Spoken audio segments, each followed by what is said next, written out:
All right, I've been driving you nuts probably about this show for days, at least days, maybe even longer. I'm very, very excited about this broadcast. It was, you described it as being like Christmas for you, right? Yes, what it was. You were in the anticipation of what was about to be released. Wesley Huff is a biblical scholar, and he's been making the YouTube rounds. He recently demolished Billy Carson in a debate. An informal debate, discussion, I should say. Yeah, it may have been labeled as a debate, but it was a discussion. It was a discussion. And for those that don't know, Billy Carson is a kind of a YouTube personality. He talks a lot about ancient manuscripts, and I think he gets into sort of the ancient aliens type of stuff a little bit. And but he kind of fashions himself as a scholar of ancient texts. And he made a lot of disparaging claims about the Bible, tried to say Jesus was never crucified, and that the oldest Bibles say that. And so one of his buddies put together an informal debate with him and Wes Huff, this scholar that we're talking about today.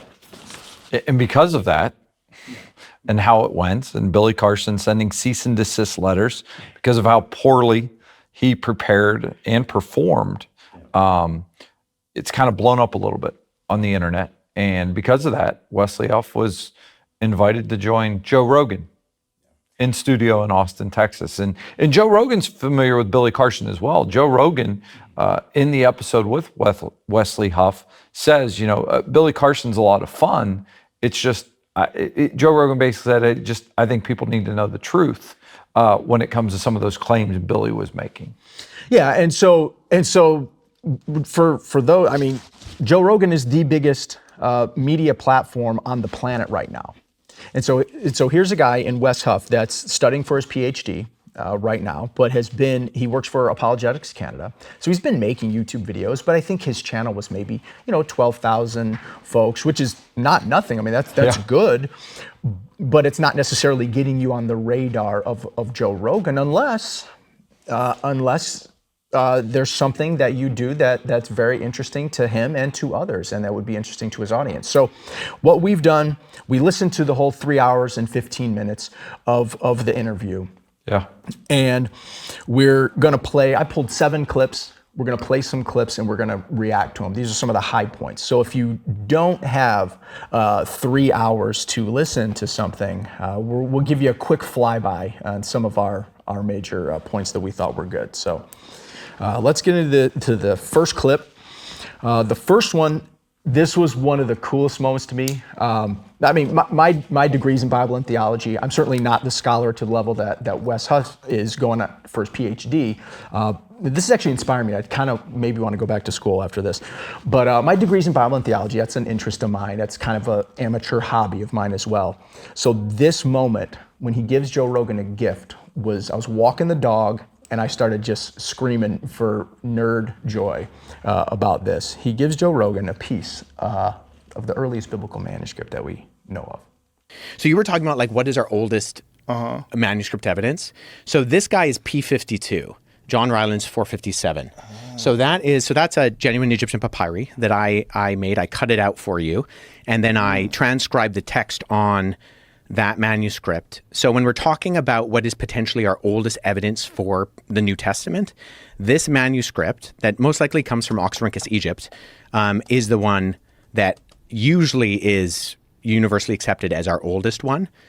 And that contains John 18, where Jesus is on trial before Pilate, and where Jesus is on trial before Pilate, and Jesus says, everyone who follows the truth, who is following the truth, follows me.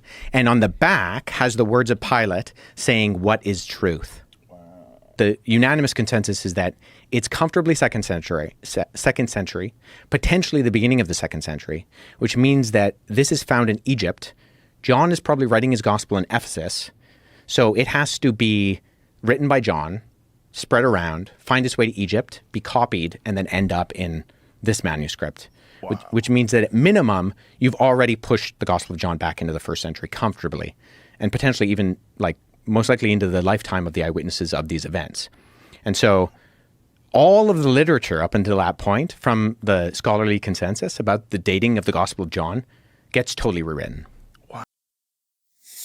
To hear Joe saying "wow" there at the end,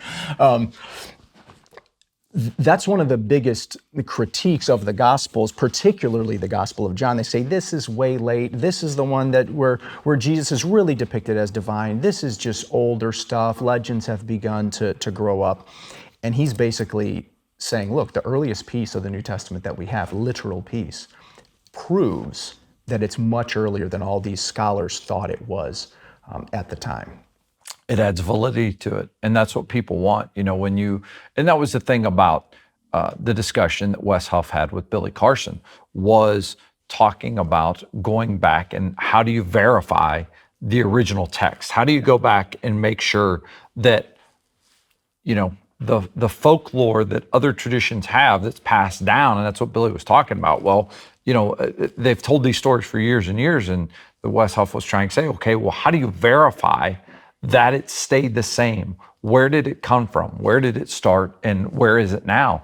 And is there consistency in that? And you can look at that manuscript that he has there and say, wow, it goes back to the first century. That's amazing. Yeah, so all Bible text criticism nerds, P52. He gave Joe a copy of P52 that he made himself. That's the other crazy thing. Yeah. He cut it out with a X-Acto knife and wrote it on him himself. So awesome. It's not in that clip, but Joe was saying, he's like, man, he's like, we're really getting nerdy now. He's like, we're just going full nerd. Well, and it's one of those things too, when someone gives you a gift like that, something you can't, do on your own or make it, something unexpected, you're like, this is awesome. And it has a story behind it. Yeah, what do you give the guy who signed a $250 million Spotify deal like 5 years ago and then re-upped it and we don't even know this something? So what do you give the guy who has everything? Yeah. And who says, I haven't even touched my Fear Factor money yet? Well, and he also says, like you said, wow, when he gets it, because he's blown away by it. Right?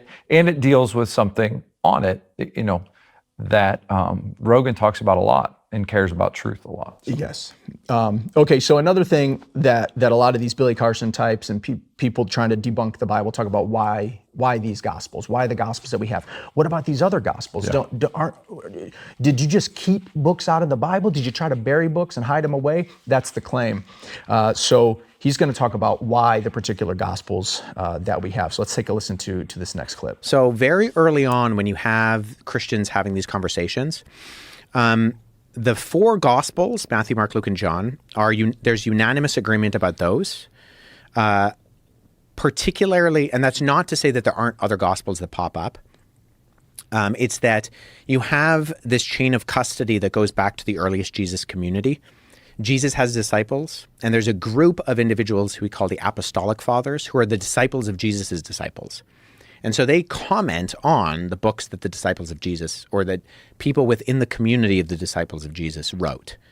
And so we actually have a very close connection to the time. And we see early on that you have guys like Ignatius of Antioch arguing that there are only four Gospels. He's in the 2nd century, and there couldn't be any more than four. Or Theophilus of Antioch makes the similar argument, and they name Matthew, Mark, Luke, and John. Now, Ignatius of Antioch also talks about other Gospels, but he specifically highlights the fact that the Gospel of Thomas, Gospel of Truth, Gospel of the Hebrews, Gospel of, these ones that we kind of hear about, Mary, Judas, that the reason we know that they're not associated with the names that are attached to them is because they're being written in times when those people were dead, and they have these rings of pagan philosophy that are incorporated into them, which is completely foreign to 1st century Judaism. Well, when I watched the entire Rogan interview, for me, it was an apologetics lesson, because it gave me answers to questions that people bring up all the time. And that's one of the ones that when people want to debunk Christianity, well, you don't even know, there's so many more Gospels. We only know a few of them, is one of the things that are said. So hearing that answer, that's going to help me down the road. So yes, all of us. Because I think the Da Vinci Code was a very popular book series, and then a film series. And And some people think, some people know, that's just fictional. But if you look at the book, the Da Vinci Code, in the beginning of it, he says he's telling a fictional story, but he says that all the historical stuff's true. He says this is all based in truth, essentially. You guys can read the intro of it yourself. But and so a lot of people started to get into the pop culture. Sometimes you walk through a magazine rack at a grocery store and you'll see a Time magazine or National Geographic, just one of those kind, and it'll say stuff like a hidden gospel, the Gospel of Judas, and all this kind of stuff. And you think, oh man, did the church bury this stuff? And like you said, that just pretty much puts that nonsense to bed. Oh, which reminds me, I got a text right before we went live. And I don't know what this says. You told me who texted you, and then I said, well, what did he say? And you said, I'm not telling you till we're live. Yep. Oh my gosh, I got another one. Oh. Okay. I got two more. All right, so Dr. Jeff Sanders is a longtime contributor to the Public Square and to other media products that we do, and he is also a genuine scholar. He could do what Wes Huff can do. Jeff reads the original languages. Jeff is very well studied, very well traveled, and so he's kind of our resident biblical doc around these Greek parts. and Hebrew, we go to him. Greek and Hebrew, we go to him. Yeah. It'll be Bible study, and he'll just have the Greek text in front of him, just reading it, transliterating it to himself out of his own mind. So we have great respect for Jeff and his scholarship. So I sent this interview to him. I texted it to him. So he sent back to me. He goes, I've been watching this and also cruising through Wes Huff's YouTube channel. What shocks me are the truly stupid, old, and used up, thoroughly debunked arguments that I have heard for over 40 years, yet people are still spewing this stuff out. He cites another YouTuber that was trying to debate with Wes Huff, and he says, Wes easily and politely mauled him. Glad he's on our side. So that's what Jeff said. Oh man, and I haven't read these, so I won't read these on air. But but there was more. So Jeff's engaged, Jeff's watching, and Jeff's learning as well. And there are plenty of Christian YouTubers out there that are making content and doing good work. And the interesting thing to me is in the comments underneath the Wes Huff Rogan piece was people were commenting, it's amazing to see all our favorite Christian YouTubers commenting on this video. Like they were all there, like in there, rallying around each other, that Wes Huff was able to present the gospel. Yeah, he did a great job. And defend the gospel. And in a nice way. Like the interview, Rogan, to his credit, I mean, he seems like a guy on a journey, searching for truth, and that's why it was so cool that he gave him P52 with Pilate saying, "What is truth?" And so just brilliant.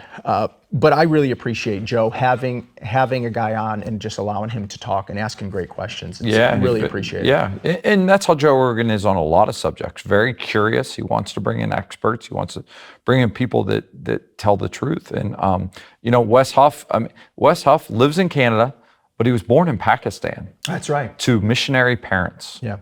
Which is, he's got an amazing. You got to listen to the Joe Rogan piece to get the background and the story. Yeah, he's got a miraculous healing story in his life as well, and I think that really intrigued Joe. At a young age. Yeah. Okay, so we'll play this next clip. This next clip is talking about the Gospels again. Some more proofs for the Gospels.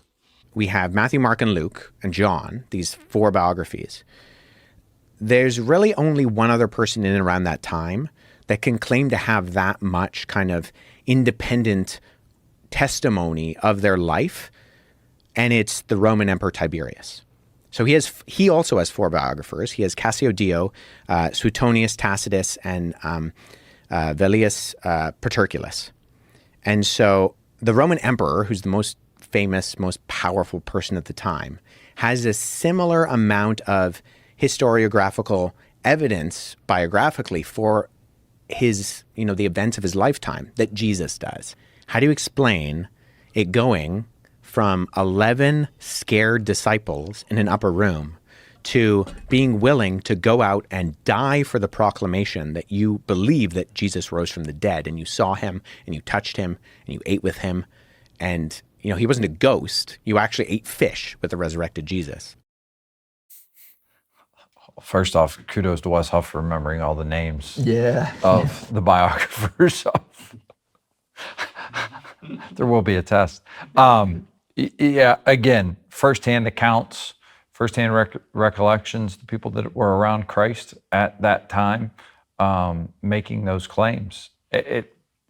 Yeah. The turning the 11 scared fishermen into the greatest missionaries of any faith, in history, that's a thing you can't look past it. No. Willing to die for a claim that they would know if it was true or not. Yeah. And it's truly remarkable, and it's unique to the Christian faith. So I thought that was amazing.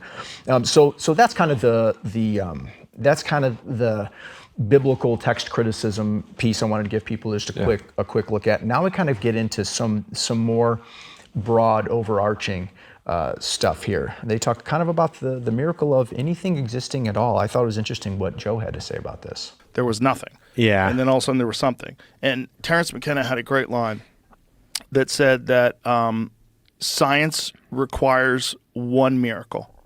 The Big Bang. Totally. It requires a miracle. Well, I always say that when people ask me about, the miracles in the Bible. Yeah. And I say, well, if the first miracle happened, if everything, nothing became everything, Right. then, Jesus turning water into wine. That's an easy one. And Jesus turning water into wine was his first public miracle recorded in the Gospels. Yeah. And so, if you can create everything from nothing, if you have authority over everything in heaven and earth, then the other miracles, they fall into place. Well, I think you've seen a shift, I think, in Joe Rogan's thinking about this, because I had heard him kind of talk more disparagingly about the miracles in the Bible before. How could you possibly believe any of these miracles? But what he just laid out there is a very philosophical argument. Listen, we know we're here, and we don't really know how we got here. If you're looking purely from a scientific, if you have no revelation, you're looking around the cosmos saying, how did anything get here? Yeah. Clearly we came from somewhere. I either have to believe matter is eternal, which is what people used to believe, or I had to believe there's a beginning of the universe, which is what science is pointing to now.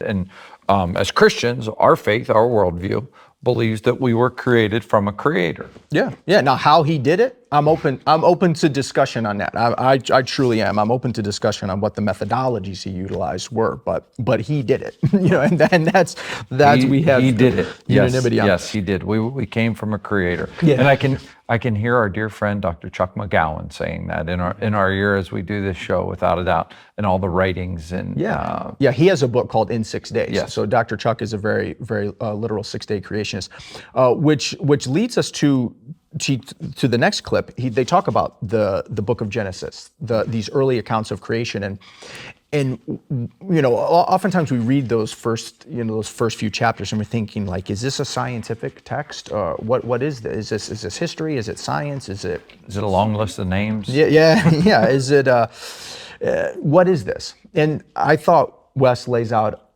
an addition. It might be all those things, but he lays out an additional way to look at it and how the original audience might have read it. And so let's check this one out.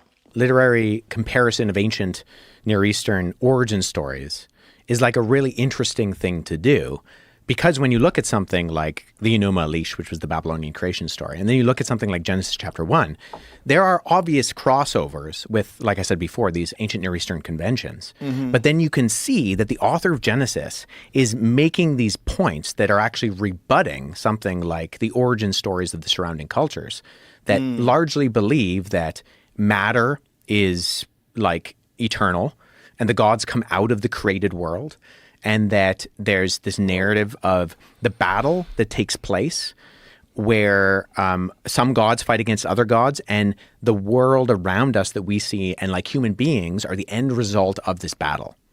And so they would read this on every Babylonian New Year, and one of the main themes was basically that, like, it's all chance. It's all a random mistake.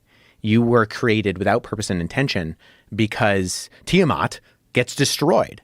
And then you read Genesis chapter 1 and it says, in the beginning, God creates the heavens and the earth and he makes it good. And there's this idea that like that's countercultural in the idea that the Babylonians did not think that the world was good. And that like at the end of every refrain, it's good, it's good, it's good, it's good. And then it's very good at the end. And that humanity in particular is created in the image of God. It's Genesis as apologetic literature in the context that it was written. It saw the other creation accounts, and they're saying that's not true. That's not how it happened. God is the one who did this, and he's a God of love, and he makes good things, and the created order is good. I just think that's an amazing way to look at the book of Genesis. I think it ties to our identity as well as believers, believing that we're all created in the image of God. And if we're created in that way, if he created us and allows us to do what we choose to do, but he created us in that aura of good. We know there's sin and we know we are going to sin, but the intent is to treat others how you want to be treated, to love your neighbor. There's good in that. Yeah. All right, so we have two more clips that we want to play. They got on to talking about one of Joe's friends, Jordan Peterson. Yeah. And Wes was kind of giving his kind of critique of maybe how he sees Jordan Peterson talking about Jesus. Because he seems to think that the concept of Jesus as an example is more important than the actual flesh and blood first century itinerant Jewish preacher who was crucified and rose from the dead physically, which is the claim of the Gospels and the rest of the New Testament. That's an example for us to look on and live by. But I actually think that Jesus condemns moralism. And ultimately what I see Peterson doing is looking at Jesus as a moral example. And if Jesus is nothing but a moral example, then you can save yourself and you don't actually need a savior. So I don't know if Jordan, at this point in his life, would agree with this characterization of himself. Right. So that's not the point of me bringing this up. Because I've heard Jordan Peterson say some things that make me think he's moved from there further along the journey towards Christ. So I don't say this to bring up Jordan Peterson specifically, but there are people who hold that view. And I thought it was really insightful what Wes said at the end, that if you can do it, you don't need a savior. So I don't know what your thoughts are on this. Yeah, that's always the thing. People talk about being a moral people, and I think there has to be definition of what is good and what is evil. Mm-hmm. And I think in the Christian faith, the Bible and Christ's teachings teach what is good and what is evil. There's not, it's a pretty simple thing. Now, some people may say, that's why I want no part of the faith, because it's a bunch of rules. And we know it's not about rules, it is about relationship. And when you have that relationship, then you understand the importance. You understand your sinful nature as a human, but you also understand grace, forgiveness, and love in the strive to be more Christ-like, who is that moral figure. Right. Yeah, it's interesting. I was listening to the Bible app on my way in this morning, because sometimes I feel like we can think about the Bible, at least me, watching this kind of stuff, where there's a lot of thinking about the Bible, how we got it, what books are supposed to be in it, and what books are supposed to be out. But sometimes you just need to actually just read the Bible. Yeah. Sometimes I'm guilty of reading about the Bible and not reading the Bible. So I was listening to the Sermon on the Mount. I listened to Matthew chapter 5, 6, and 7 on the way. And Jesus is teaching people how to live, what to do. He is saying, build your life on my teachings. He is saying, obey me. So there is an element of we need to be obedient to Christ. But like you're saying, there's a point to where you're not doing it perfectly. We all know that we're going to sin and we're going to need that Savior. And I hope the goal would be that down the road, like in anything, you learn from your mistakes so that you can be closer to Christ, so you can be closer in the future than you are now. Yeah. So maybe that sin becomes less dramatic. Maybe that quick to anger becomes slower. So many things in our lives that we can learn from through that. And I think time spent in the Bible can help with that as well. Absolutely, becoming more like Christ. Okay, final clip, and Wes comes straight out and asks Joe a question that I think is one we all need to think about. What do you think of Jesus? Like in terms of your own like journeying and trying to find answers to ultimate questions. What do you think of the historical person of Jesus? Well, it certainly seems like there's a lot of people that believe that there was this very exceptional human being that existed. So the question is, what does that mean? Does it mean he was the Son of God? Does it mean he was just some completely unique human being that had this vision of humanity and this way of educating people and spreading this ideology that would ultimately change the way human beings interact with each other forever? I know a lot of Christians that are hardcore Christians. They're some of the nicest people you'll ever meet in your life. So it does work. Right? Like if you do live like a Christian and you do follow the principles of Christ, you will have a richer, more love-filled life. So it is true, right? But you have to submit to this concept that this guy was the child of God who came down to earth, let himself be crucified, came back from the dead, explained a bunch of stuff for people, and then said, all right, see you when I come back. I love it. I do as well. I think one of the things in today's day and age, probably throughout history, the word that Joe said, submit. It's so hard for us as humans to submit, to think that we're giving up control, when in reality we probably don't have it to begin with. We have the control to make decisions, many times make them poor decisions. But if we submit that ability and we allow the Lord to have control in our lives, we're going to be a lot better for it. We're going to have a more rich life. Doesn't mean monetarily you're going to be rich, but if you let those biblical principles, if you use them in a practical way in life, you're going to benefit from it. And I know a lot of people watched the interview and thought, wow, wouldn't that be amazing, talking about Joe Rogan, if he were to come to that realization. And you know what? I feel like the Lord views everyone on earth in that way. Like, wouldn't it be amazing for every individual? Because we're all created in the unique image of God. So it's really cool that Joe Rogan gave a platform for so many to hear the gospel. It really is, and it sounds like he gets it. He's starting to get it, and so well, he sure understands the premise of it all. I mean, you heard him lay it out, but that is the thing I appreciate about him is in the sense of he has a giant platform and a giant show, but he wants to ask those questions. Yeah. He really doesn't fake it. Like if he doesn't know, he doesn't know, but it's clear and convincing that he's done research in that area and on this subject, without a doubt. Well, one of the other things he said he told Wes that I've watched 20 hours of your stuff in preparation for this conversation. So I would suggest to our listeners, as we're going to wrap up here, but I would suggest to our listeners, go to wesleyhuff.com, watch his stuff, go to his YouTube channel, type in Wes Huff, find his stuff. We'll put links in our show notes and descriptions and things like that.